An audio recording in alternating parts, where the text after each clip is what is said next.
Hey everyone, thank you for joining me for another episode of Only a Giant. I think I'll start this off with saying Merry Christmas to everyone. Hopefully everyone got all the gifts they wanted and maybe some cool Giants gear or something like that. Probably the coolest gift I got, or at least one of the cooler gifts I got, is a set of 4 Slate Coasters, and they're actually from, it says Playbook Products. When you open them up, they're actually, like I said, they're coasters, but they have plays on the actual coaster, and there's 4 of them in here. The first one I'm looking at right now is from February 3rd, 2008, and it's the helmet catch. It has the helmet catch on it, the actual play. So I think that's really cool. It actually shows the route run by David Tyree. It shows kind of Eli Manning scrambling around a little bit in there. So that's really cool. It actually has the New York 17, New England 14 on it. The next one, like I said, there's 4 in here. So the next one is January 20th, 1991, the NFC Championship game. And it has New York 15, San Francisco 13 with a bear kick, B-A-H-R kick. So this is 1991, so I was 5 at that point, so I don't personally remember this. But it looks like it's a field goal kick that looks like with 4 seconds left in the game, 3rd and 9, and it looks like it was a kick to win the game. So that's pretty cool. The next one is January 25th, 1987. Giants Denver Super Bowl. It's the Sims to Bavaro play. Interesting. 3rd quarter with 10 minutes and 8 seconds left. 2nd and 6. That's really cool to see. Last, and this is probably my favorite because I think this throw gets overlooked a little bit. I mean, I'll always appreciate the David Tyree catch and that whole play, but this is the play against New England, the Mario Manningham catch on the sideline. You actually see his route run. You see the throw. It's really cool. So this is a really cool gift. So I guess I'll give a little shout out to my wife's brother's girlfriend for getting that for me. So thank you, Eliza. I'm sure you're not listening to this, but that's okay. So I guess we'll start this off with a little bit of a beer of choice here. Tonight, being that I kind of drank a little bit already today, had some mimosas, had some bourbon with the father-in-law, had a beer earlier. So we're going to go with something a little bit lighter today. I have an Allagash White, and that is a Belgian-style wheat beer. And it's 5.2%, nothing too crazy, brewed in Maine. This is kind of my go-to, just kind of chill beer. It's not too heavy like an IPA. It's not too, it's not like a Guinness or anything like that. So just nice and light, good drinking beer. So hey, cheers to all Giants fans. Cheers to anyone listening to this. I appreciate you. It's good beer. So this is obviously going to be the Giants Baltimore Ravens preview. I'm going to kind of keep it kind of short today, I think, just because it's already Christmas night. I want to get this out for you guys tomorrow. And I guess we'll just kind of jump right into it. Some of the big questions to even start, does Daniel Jones play? Every report I've seen, I think, is kind of leading towards yes, he is going to play. But he's still questionable. Sounds like Golden Tate's going to be out. That's unfortunate, but maybe someone else can step up, whether it's Austin Mack or Dante Pettis, who I'd love to be able to see him play a little bit, especially, kick return. That'd be nice. So injuries aside, we'll kind of see what happens there. I guess one of the big things I would say that we have to try to do in this game, and this has kind of been an ongoing theme from the last few weeks, but because our offense just is not clicking, our offense isn't really good, I really think that we need to try to establish the run. We did that a little bit last week with Colt McCoy, and he was able to use play action a lot, actually, and take advantage of it. Now, he wasn't always completely accurate. He did miss a couple throws here and there. He had to get a little bit more on one to Evan Engram in the end zone, which was unfortunate.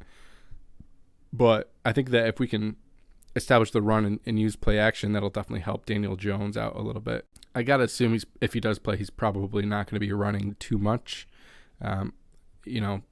Despite the chance that he might play, I still thought he's 100%. He's probably more like 80, 85%, somewhere around there. So, establish the run. That's going to be big. It sounds so kind of cliche to say that because it just sounds dumb, I guess. But it really is something that we need to make sure that we focus on doing. Get Gallman going, get Alfred Morris the ball, get this offensive line moving and get them kind of comfortable. This defense for the Ravens is good, but we can run on them, and that's something that some teams have been taking advantage of on the Ravens. They have some good secondary play. They have some good linebacker play, but teams have been able to run on them. So, obviously, establishing the run. Let's keep turnovers limited as much as possible. Turnovers are going to happen during a game, but you still, you have to win that turnover battle. So if we give up some turnovers, we need to try to do our best on defense to get the ball back and play, the same type of smart, fundamental football. As far as Lamar Jackson, I mean, you can't sit here and say he's not a good quarterback because he is a good quarterback, but I still think he's a little bit limited in what he is able to do. An interesting stat here is on-target throw percentage for Lamar Jackson is 24th in the NFL, lower than Carson Wentz. Daniel Jones is 11th. So, we got to keep Lamar Jackson in the pocket, make him have to throw the ball into tight windows. Don't let him scramble around too much. This might be a game where, maybe I don't blitz Lamar Jackson quite as much. Maybe you do kind of sit back in zone a little bit and see if he can thread the needle. And, we will have to have some timely pressure, and we will have to stay, fundamental as far as covering the flats with him and keeping everyone in front of us. He's going to run the ball. Lamar Jackson's fast. He likes to run. He's going to be all over the place with that. So we just have to make sure that we keep him in front of us, make him pass. I was actually at, I believe it was 2016. I was at Giants Dallas. Yeah, 2016 sounds right. And it was the game where we won. It was low scoring. It was like 13-10 or somewhere around there. And dared Dak Prescott to throw the ball. We didn't blitz him too much. We kept everything in front of him. And I think he threw it was like 17 for 44 or something like that because he just wasn't as accurate at that time when teams were sitting back and kind of just letting him show that he could throw the ball. So I think we have to do something similar to that. You know that they're probably going to have some RPO plays. They do run RPO about 28% of the time, and 945 yards of Lamar Jackson's have come out of the RPO. So we got to be ready for that. But I think we will be. That is kind of one of the strengths of this defense is being ready for what the other team is going to do for the most part. They are 21st in the league for yards per game at 346. Points per game, they're 6th at 28.8. I don't know if I need to rehash the Giants, but 31st in the league at 299 yards per game and 31st in points with 17. So we got to keep this game controlled. We don't want the Ravens to have multiple possessions, long possessions. We really need to try to do our best to keep Lamar Jackson off the field as much as we can and don't let him run the ball. And if he does run the ball, we got to pop him. You can't let him run free and get out of bounds and not get hit. We need to show that if you are going to run, you got to be ready to take a hit because we're going to come out and hit you. Ravens are 9-5, and they've actually won 3 straight after losing 3 straight, one of them in overtime. So they're kind of coming in confident. They're coming in probably a little bit cocky. It's, the NFL, so I feel like when teams are winning, that's kind of what happens. So we just have to come in and kind of knock them in the face a little bit and hopefully get a win where maybe they weren't ready for what we have. We should have Bradbury back. Hopefully we'll have Blake Martinez, and we'll have Logan Ryan back there, who just signed a nice contract extension, which I'm pretty pumped about. That was the right move. Even if he doesn't have a necessarily defined role in this defense because he just plays all over, he's still going to be big with the development of all the younger players that we have, especially like Xavier McKinney, who's kind of doing a lot of things similar to him. You can't tell me that he hasn't helped Jabril Peppers bring his game to another level this year. And then throw in the fact that, we probably are going to have some more, rookies or young players in the secondary next year. Yadam's done pretty good so far, but it wouldn't shock me if we draft a cornerback or, bring in another young free agent or something like that. So having another veteran in there that knows what Judge wants, that knows what Patrick Graham wants, and someone that the players can look up to and kind of see him as a leader, that's big. That's something that will certainly help. So that's, kind of the short version of what I think the Giants need to do. As far as the Giants on offense, like I said, you kind of want to try to establish the run, get some play action going. Let Daniel Jones develop a little bit, to, get some confidence back into his game. That's something that's severely lacking, and he needs to, get that feeling back. He needs to get that confidence back to show that he can be a quarterback in the NFL, that he can be a franchise quarterback in the NFL. So that's where I'm at with the game. It's going to be a tricky game. Is it a game the Giants can win? Yes, it is, but it's going to be tough. If I had to take a guess at the game, I'm going to say like 28-17, somewhere around there. Baltimore Ravens win with Jones or without Jones. There still could be a little bit of a trap game. I think there is a chance for that. But I do think the Harbaughs are good coaches, and he'll have their team ready to play. So let's move on from there, and maybe let's get into a little bit of the pick'em stuff here. So we'll get right into the pick'em section. I guess I'll review last week's results. And actually, I had a really good week. I picked 14 correct out of the 16 that were on. The only two games I missed were the Steelers-Bengals, which no one probably got that right. And then the Jets-Rams was another game I got wrong. So every other game, though, I picked right. So that's pretty awesome. Cowboys beat the 49ers was one of my picks. Nothing else was really that surprising. I think Bears I picked over the Vikings. Colts over the Texans. It was kind of an easy week, I think, for pick'ems. And then I picked the Chargers over the Raiders. So that was really, really my only, picks that maybe were questionable. That came out pretty good. So yeah, that was a good week for me. 8-8 the week prior. So definitely nice to get a nice rebound here. So let's get right into week 16. I would have picked the Saints for this week, but I'm not going to count it because obviously the game's already over. Thank you goes out to Alvin Kamara for going nuts. 55 points I think I got in a PPR league in the finals. One of the three leagues I'm in the finals in. So thanks for that. I appreciate that. So Saints, yeah. But we won't count that, like I said. So let's get into games on Saturday, which we have three games on Saturday. Buccaneers, Lions. Buccaneers at Lions, I should say. We'll go Buccaneers with that. 49ers at Cardinals. I'm going to get a little tricky with this one. I think the 49ers are going to come through and win this. I think the Cardinals, they play each other tough. The 49ers haven't been playing great, but this could be a good little bounce back game for them. And it's going to make the Cardinals' playoff chances dwindle a little bit. I still think they should make it, but it's going to get tricky. Dolphins at Raiders. We're going to go Dolphins on that. Browns at Jets. Browns. Bears at Jaguars. We'll go Bears. We'll go Bears on that. That's kind of a game I was considering going Jaguars as, kind of get a win and mess things up again. And Jets, feel like they have a chance again. But I think the Bears win. Falcons at Chiefs. Chiefs win. Bengals at Texans. I think I'm going to go Bengals on this. They looked pretty good last week against the Steelers. Colts at Steelers. I think the Steelers do right the ship, and they win this week. Panthers at Washington. I picked against Washington last week, and I'm going to do it again. We're going to go Panthers on this one, and hopefully the Giants can kind of maintain. It would be nice to see them get a win this week and really control their own destiny. But, hey, we got to take what we can get. We'll go Panthers.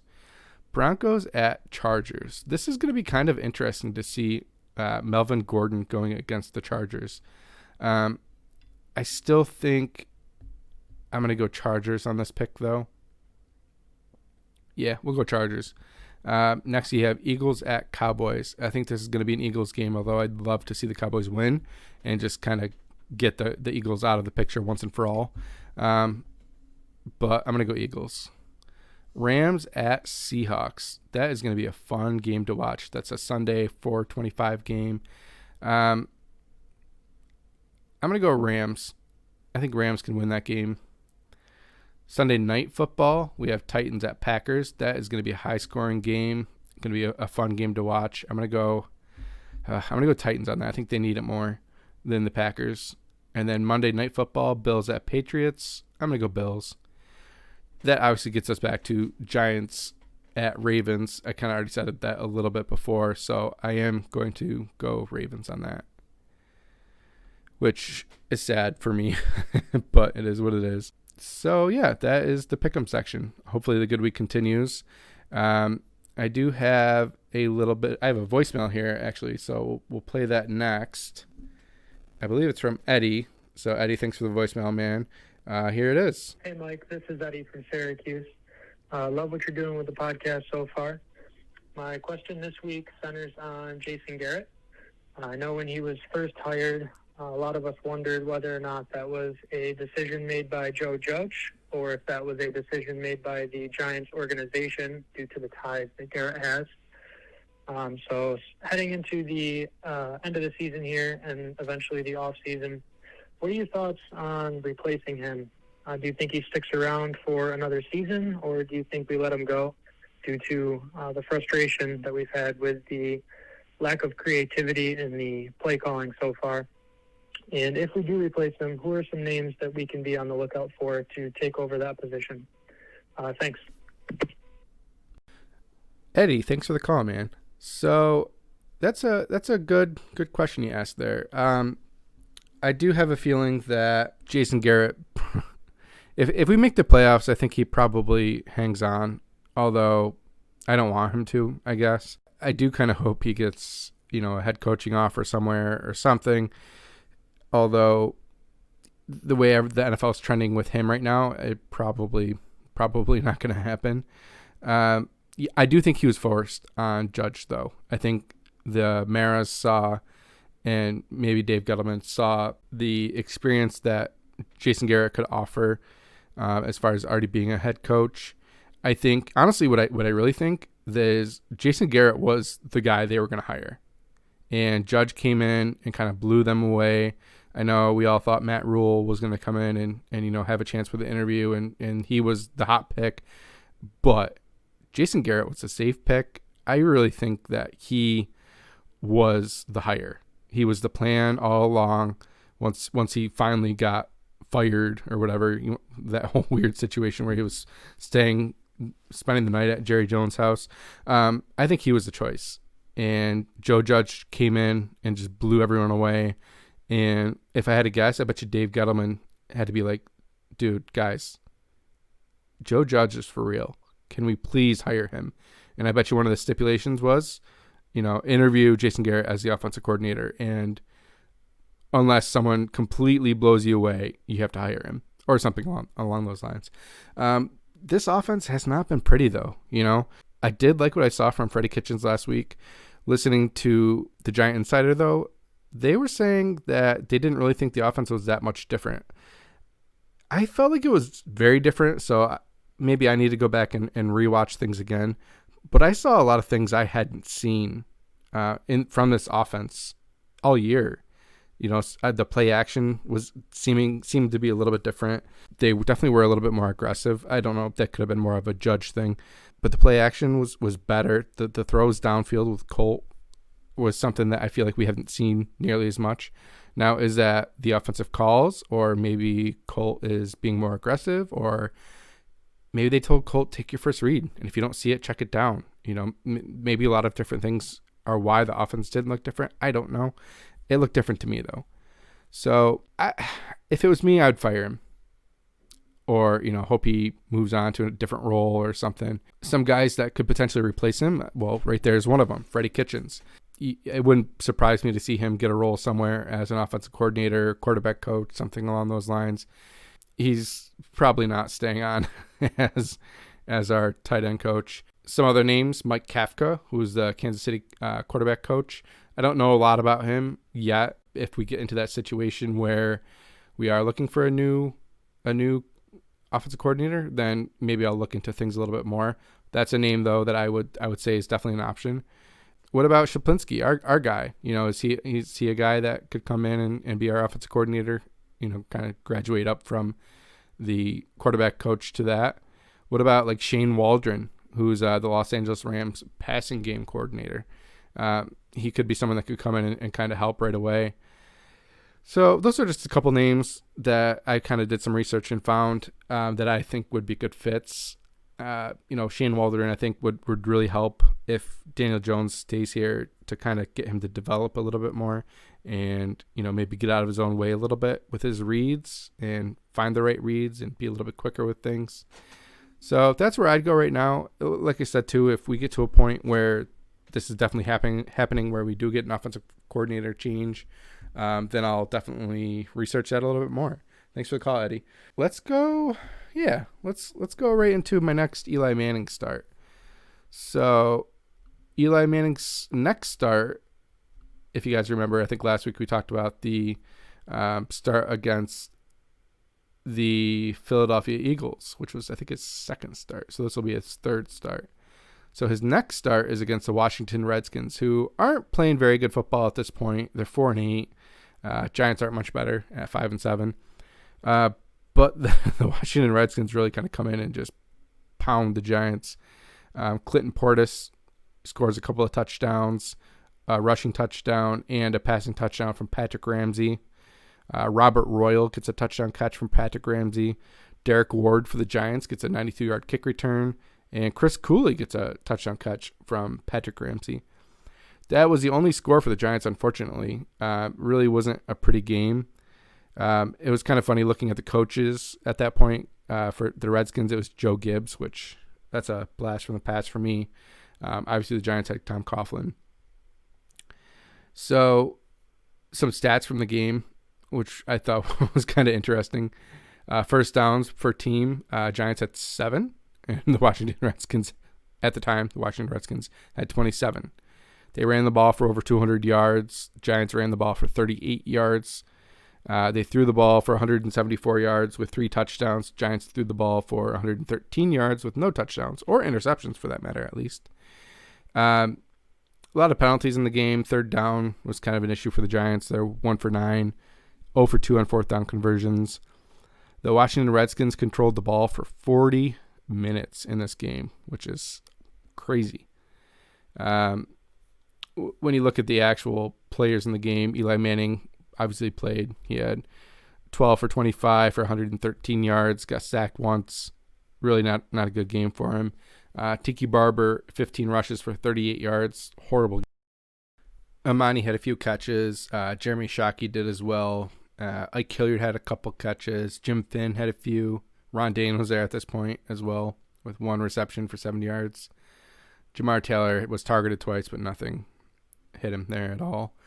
Patrick Ramsey, 19 of 22 for 174 yards and 3 touchdowns. That's a pretty good day for him. Obviously not a lot of passing yards, but 3 incompletions. Can't complain about that. Clinton Portis, 31 carries for 148 yards. So that's a good day. They also had Liddell Betts, who was there with 11 rushes for 64 yards. Lavernius Coles had 6 catches for 60 yards.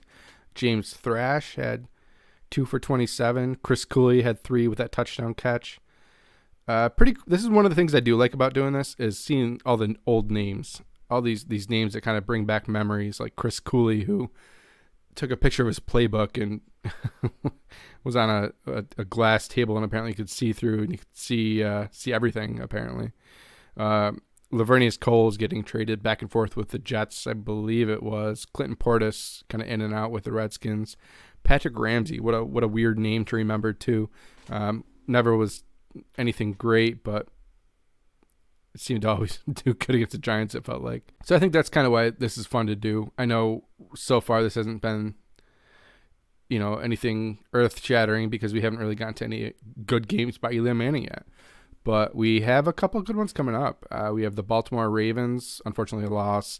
The Steelers a loss. The Bengals a loss. And then the game that, I am more excited to do and we'll probably spend a little bit more time with it is the Giants-Cowboys game, Week 17, where the Giants actually win 28-24. So that game will be fun to cover a little bit more. And we'll kind of go from there with that. So hopefully these kind of get a little bit better going forward. The Washington Redskins game was not very exciting at 5-7 for the Giants, but we'll kind of go from there.